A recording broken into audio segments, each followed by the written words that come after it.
Right. Okay. So we're going to finish the section on digestion today.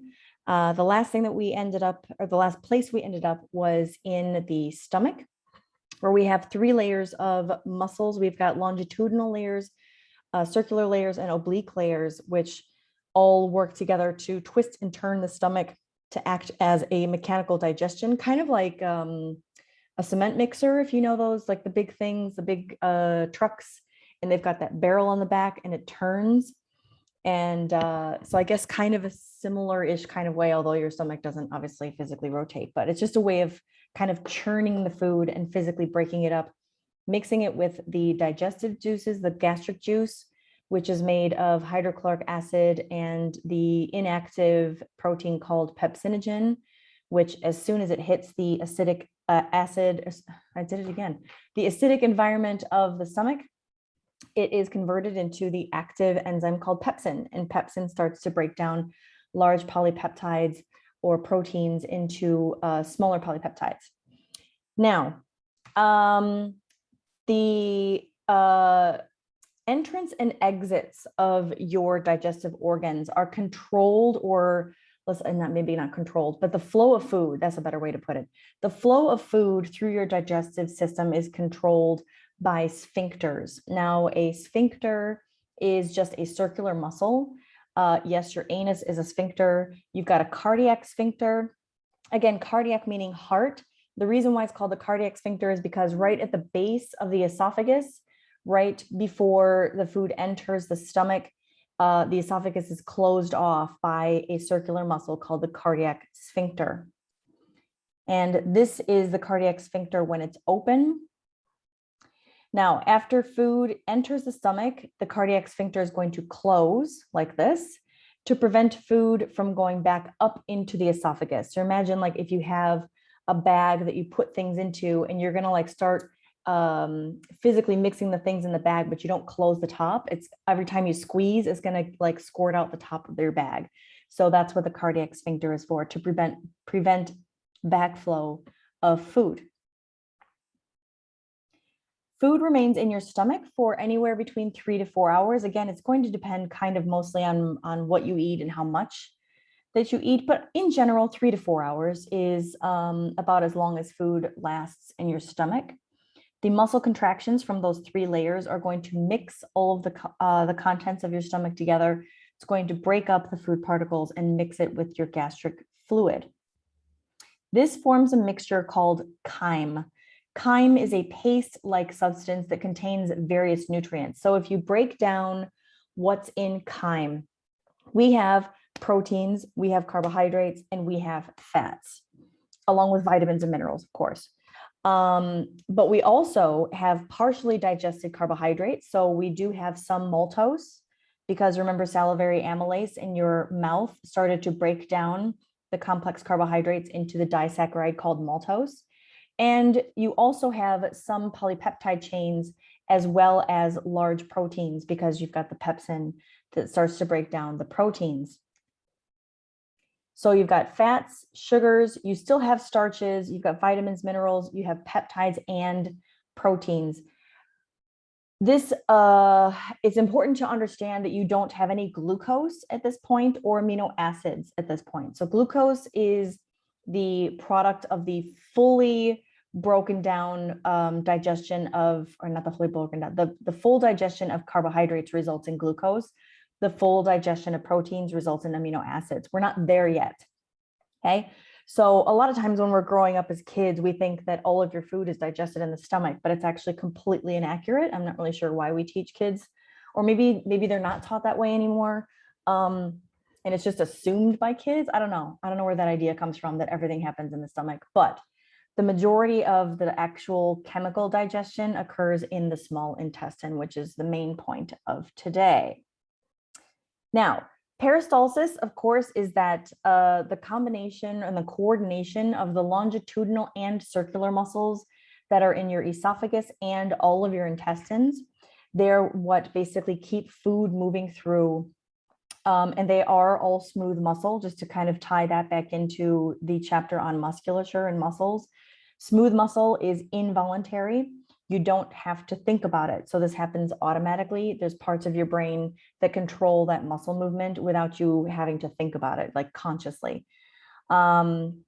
The end of the stomach, remember I told you that there are sphincter muscles all over your body, even in your eyes, your eyeballs, your iris contains a circular sphincter muscle, which controls the pupil of your eye. That's what we'll talk about in the next chapter for the nervous system. But anyway, yeah, so right at the beginning of your stomach, the sphincter muscle is called the cardiac, because remember the top of your stomach is right up underneath your diaphragm. So if you feel the point where if your sternum is the hard chest bone, if you feel down like between your, I'll call them your pectoralis major muscles, your breasts, or guys, your pecs, and you feel where your ribs kind of separate, that point, your stomach kind of starts there. And so that's why they call it cardiac. Now, at the end of your stomach, remember your stomach's like this backwards J shape. Is it backward? No, I guess depending on how it folds, either backwards or regular J shape. You have what's called the pyloric sphincter. That is between the small intestine and the stomach. This is going to regulate the flow of chyme into the small intestine. So a couple things. The main reason why there needs to be a very regulated flow of chyme into the small intestine, and you don't want to just dump all of the stomach contents into the small intestine, is because there's a huge difference in pH. Now, your stomach is made to handle a pH of 2. No other part of your body, inside or out, is made to withstand that kind of acidic environment. And so the first thing that has to happen when chyme leaves the stomach is it must be neutralized. And so we're going to see a couple organs come into place to help create that kind of environment. So each time the chyme, sorry, I'm like looking at the word chyme, each time the pyloric sphincter opens between the stomach and the small intestine, anywhere from between 5 and 15 milliliters of chyme is allowed to enter the small intestine. Once we get into the small intestine, this is where we're going to have 3 organs that are not directly they're not directly part of the digestive tract. They're connected by ducts. And when I say ducts, I don't mean like quack, quack ducks. DUCTS. Oh no, I don't want to open that. Too many freaking apps to try to choose from. And they all look the same. They're all like blue icons. All right. So the liver, the gallbladder, and the pancreas, none of them are directly part of the digestive tract like the stomach and the intestines are. They are offshoots. So let's see, you've got, so they're all connected by, oops, I can't spell, ducts, DUCTS. These are basically tubes where non-hormonal substances can travel to different parts of the body. Okay, so not directly in contact with the food, but they work with the digestive system to perform several important functions. Now, I'm going to start with the liver, although the pancreas is the most, well, they're all important, of course, but when it comes to chemical digestion, the pancreas is probably the most important one. The liver is a large organ located to the right of the stomach in the upper right region of the abdominal cavity, just below the diaphragm. We have a model at school of a torso of a person. I think the head is there as well. The torso, of course, is if you cut off your head and your arms and legs, like the trunk of your body, like the torso, or, oops, that's supposed to be slash, trunk of the body. So if you look at it this way, and the feet. So basically this area is the trunk or the torso. Anyway, so if you've ever played with the model there, there's the really big kind of purplish piece is the liver. It's really, really big.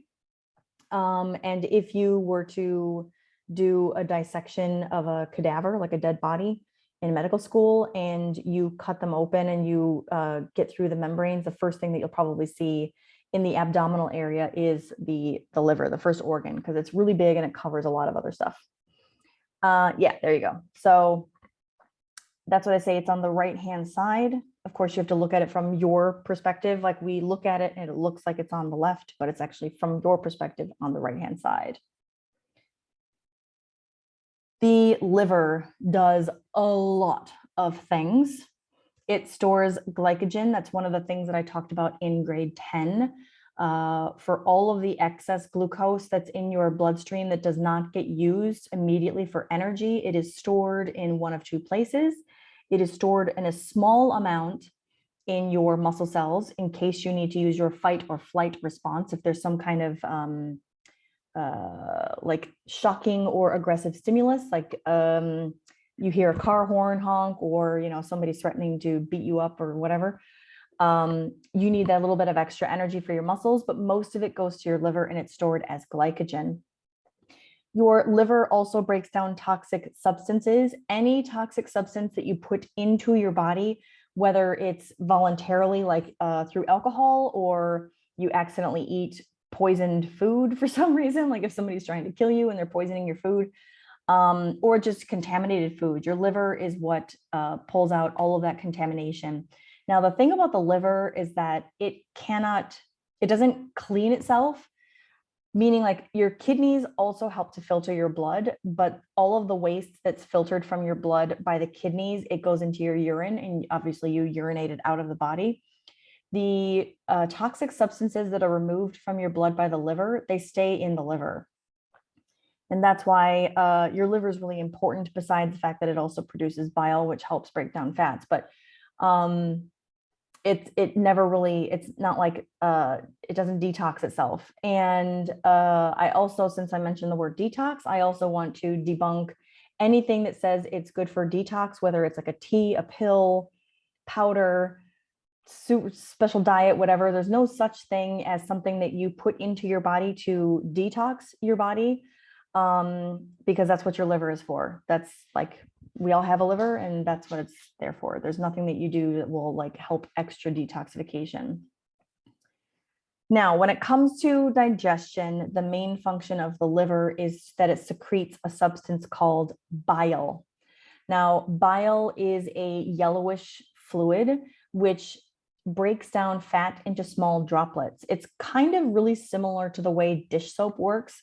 If you ever have a really oily pan and you put dish soap in there and you see that the soap kind of breaks up the big blobs of fat into like little small blobs, that's the point of bile. It doesn't actually digest the fat. It doesn't break it down into fatty acids and glycerol. It just physically breaks up the fat into small droplets. Now, what would be the advantage of having small droplets versus big globules? Increasing surface area. The same reason why we chew our food, the same reason why our stomach also engages in mechanical digestion, because we want to increase surface area. The more surface area that's exposed to the enzymes, the faster chemical digestion occurs. Okay. Now, this is underneath the liver. The liver is here in purple. If you lift up the liver and you look underneath, this is what you're going to see. So you see the stomach is over here. That's your little J shape. And the liver will kind of fold over that. You've got this grape cluster looking thing, which is behind the stomach and small intestine. That's the pancreas, which I'll talk about that in a minute.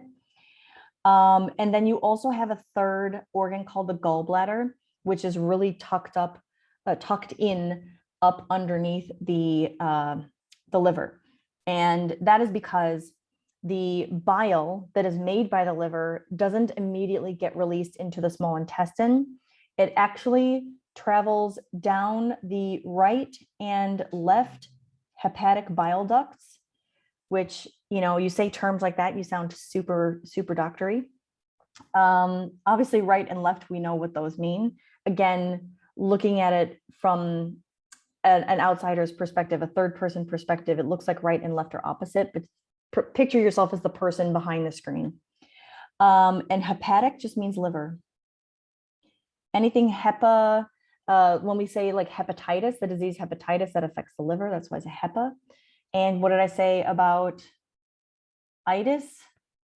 What does itis mean? Anyone remember? Future doctor people. Inflammation. Right? Hepatitis, inflammation of the liver. So the bile will travel down the right and left hepatic bile duct, and then it goes up the cystic duct and gets stored in the gallbladder. Okay, so it goes down right and left hepatic bile duct, and then goes turns like a sharp left or right, depending on the perspective, and it goes up the cystic duct into the gallbladder. The gallbladder is going to store and concentrate the bile. So the liver only makes the bile. The gallbladder is going to store and concentrate it. So as soon as chyme starts entering the small intestine, the gallbladder will begin to release the bile through the common bile duct, which you see here. And that leads to the beginning portion of the small intestine called the duodenum or duodenum. Okay, so that's the liver and gallbladder. They work together to make and secrete bile, which breaks down fat into small droplets to increase surface area on which enzymes can act.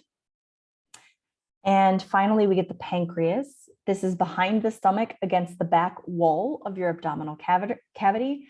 Again, it also performs many functions. Not only is it part of the digestive system, it's also part of it is part of the endocrine system. So after the nervous system, we talk about the endocrine system. There are specialized cells in your pancreas that make hormones that regulate your blood sugar levels. A lot of you guys in your presentations on vitamins and minerals mentioned diabetes. And diabetes can be controlled through a hormone called insulin. And this is one of the hormones that is made by the pancreas. Insulin encourages your cells to absorb glucose.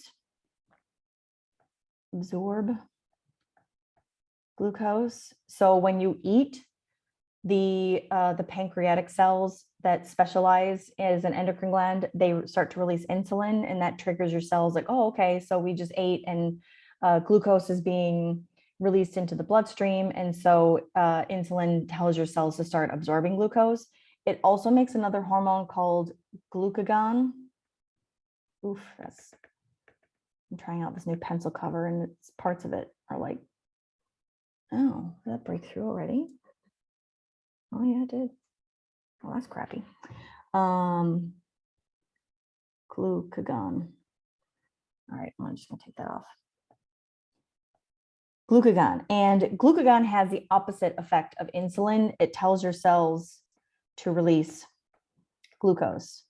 So when you're feeling a bit hangry, I don't know about you guys, I get really hangry. Like when your blood sugar is low, you start getting irritable and cranky. That's when your pancreas will release glucagon and tell your cells to release glucose to regulate, right? Because the endocrine system is all about hormones and regulating for homeostasis. Anyway, none of that has to do with digestion. But when it comes to digestion, the pancreas serves two purposes. And the first one is related to what I was talking about before with the pH of chyme. It makes sodium bicarbonate. Sodium bicarbonate is then going to neutralize the stomach acid in the chyme. But most importantly, when it comes to digestion, it releases pancreatic fluid. Pancreatic fluid contains all of the enzymes that help complete the digestion of the chyme from your stomach. Pancreatic fluid is going to enter the small intestine through the pancreatic duct, which joins the common bile duct. So you imagine at the very beginning of your small intestine, like right after the pyloric sphincter, you have this area where you've got bile being dumped in from the gallbladder. You've got chyme coming in through the pyloric sphincter, and then you've got pancreatic juice and sodium bicarb that are being released from the pancreas, and all of that's mixing together so that the chyme is being neutralized and the bile is mixing with the fats and breaking it down into droplets. And you've got all of these enzymes that start going to work on your polypeptides, your proteins, your disaccharides, your starches, and the fat. Okay, talked about that already. Right. So not only does not only does the sodium bicarb neutralize the chyme, but it actually elevates the pH to around 8. Because a lot of the enzymes that are in pancreatic fluid are activated by a slightly higher than neutral pH. When I say it changes chyme from acid to base, I'm not talking about 2 to 12, okay? It's from 2 to like maybe 8. And then the enzymes are going to break down everything, and the end products are going to be fatty acids and glycerol, monosaccharides, either fructose, glucose, or galactose, and finally amino acids from the proteins. So in this diagram, you actually don't see the liver, which is kind of like that. You know, like come down an angle, yeah. So your liver sits above all of that. And then your diaphragm is like that. Something like that. Your small intestine, almost 7 meters of tubes that are stuffed into a small area of your body. And I was just watching, I don't know what show I was watching. Oh, I was rewatching American Horror Story because a new season just came out and I wanted to like remember how they all tie together. So I've just been binging all the previous seasons. Anyway, on one of the seasons, they have like some kind of ghost or an old witch or something, and she disembowels people. And the way that they show it is that like they cut the gut open and they start pulling intestine out like rope. And it makes me so irritated because as a biology teacher, I'm like, that's not how it would actually work, because all of your small intestine is connected to itself with a membrane called mesentery. I don't know if I actually have. No, I'll have to find it. But the way, because I've digested, oh my gosh, I've dissected a lot of animals throughout school. And the most interesting one was a fetal pig. And I remember my biology teacher, this was I think it was grade 12. So we each had a fetal pig that was embalmed, obviously, with